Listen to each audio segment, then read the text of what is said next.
Hello बच्चों। आज की इस लेक्चर वीडियो में हम लोग जानेंगे एंडोप्लाज्मिक रेक्टिकुलम के बारे में, जो कि क्लास 9th का fundamental unit of life cell का एक टॉपिक है। उसको हम लोग कवर करेंगे। चलिए समझते हैं कि एंडोप्लाज्मिक रेक्टिकुलम होता क्या है और ये काम कैसे करता है, इसका फंक्शन क्या होता है, कितने तरह के होते हैं। अगर बात किया जाए एंडोप्लाज्मिक रेक्टिकुलम के बारे में, तो it is a network of tube like structure, यानी इसका नेटवर्क जो होता है ट्यूब लाइक स्ट्रक्चर होता है, जो न्यूक्लियर मेम्ब्रेन से लेकर प्लाज्मा मेम्ब्रेन तक होता है। क्लियर? तो it is a network of tube like structure from nuclear membrane to plasma membrane.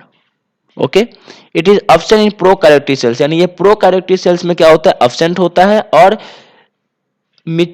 Specially ये प्रेजेंट कहाँ पे होगा, तो present in mature RBC of mammal, यानी जो मैमल होते हैं उनके आरबीसी में ये मिच्योर रहता है। ठीक है, इसके बाद कह तो ये दो तरह के होते हैं, रफ एंडोप्लाज्मिक रेक्टिकुलम और smooth endoplasmic reticulum. Rough endoplasmic reticulum में राइबोसोम्स प्रेजेंट होता है उसके सरफेस पे, और ये रफ एंडोप्लाज्मिक रेक्टिकुलम जो है प्रोटीन को बनाने में मदद करता है। क्लियर है? चलिए, स्मूथ एंडोप्लाज्मिक रेक्टिकुलम क्या करता है, ये एब्सेंट होता है, यानी राइबोसोम्स में एब्सेंट होता है। ये लिपिड्स को बनाने में मदद करता है, यानी याद रखेंगे स्मूथ का काम होगा लिपिड्स यानी फैट को मैन्युफैक्चर करने में, और रफ का क्या काम होगा, प्रोटीन को मैन्युफैक्चर करने में।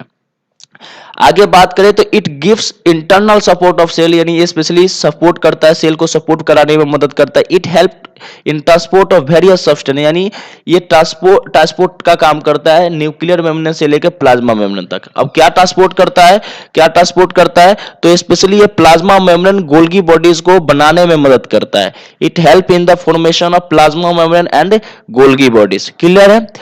अब इसमें और चीज आप याद रखेंगे कि रफ एंडोप्लाज्मिक रेक्टिकुलम जो है ट्रांसपोर्ट करता है प्रोटीन को, और स्मूथ एंडोप्लाज्मिक रेक्टिकुलम जो ट्रांसपोर्ट करता है वो लिपिड को क्या करता है, ट्रांसपोर्ट करने में मदद करता है। तो उम्मीद करता हूं कि ये आपको समझ एंडोप्लाज्मिक रेक्टिकुलम के बारे में समझ में आया होगा। एक बार फिर से बताना चाहूंगा, एंडोप्लाज्मिक रेक्टिकुलम एक प्रकार के नेटवर्क ट्यूब लाइक स्ट्रक्चर होता है जो न्यूक्लियर मेम्ब्रेन से लेकर प्लाज्मा मेम्ब्रेन तक होता है। अगर हम बात करें तो ये स्पेशली प्रोकैरियोटिक सेल्स में एब्सेंट होता है और आरबीसी के मैमल्स में मैच्योर होता है। दो तरह के होते हैं, रफ एंडोप्लाज्मिक रेक्टिकुलम और स्मूथ एंडोप्लाज्मिक रेक्टिकुलम। रफ का क्या काम होता है, प्रोटीन को मैन्युफैक्चर करने में। स्मूथ का क्या काम होता है, लिपिड्स को मैन्युफैक्चर करने में। ठीक है, ये स्पेशली सेल को इंटरनल सपोर्ट प्रोवाइड कराता है। उसके बाद जो है अलग अलग सब्सटेंस को ट्रांसपोर्ट करने में मदद करता है न्यूक्लियर मेम्ब्रेन से लेकर प्लाज्मा मेम्ब्रेन तक। और ये गोल्गी बॉडीज और प्लाज्मा मेम्ब्रेन को बनाने में मदद करता है। ठीक है, तो नॉर्मल ये सारी चीजें हैं एंडोप्लाज्मिक रेक्टिकुलम के बारे में। उम्मीद करता हूं कि आपको ये टॉपिक जो है एंडोप्लाज्मिक रेक्टिकुलम समझ में आ गया होगा। Thank you for watching this video.